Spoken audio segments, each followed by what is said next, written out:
Okay, so ito yung ating R150 Fi na metallic 5 Brillion Gray. Yun yung kanyang variant model, ano. So far wala pa tayo masyadong update. Bukod sa last na naging update natin dito is yung RCB na full reset.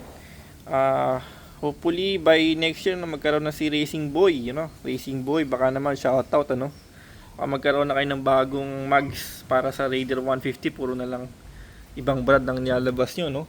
So papalitan natin yan if ever maglabas si RCB, no, para medyo very lightweight, kasi yun ang pinaka-flan natin kay Raider, maging very lightweight siya. And then yung muffler, yes, yan, kung sakaling magkaroon na si RCB ng mags na black, pati muffler sabay na natin. So and then meron tayong yung immortal bag na underbone, di pa tayo nakakabit dito at ilalagay yun, so nag-wait pa tayo ng pinaka shield niya dito, protector, para mailagay natin yung bag niya. So pero may available na on Shopee. So far ito pa lang siya, very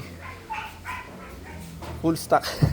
I mean engine stock syempre, at may konting accessories lang tayo, yung ating rear set. So yun lang, waiting lang tayo ng bagong update kay RCB, sana magkaroon siya.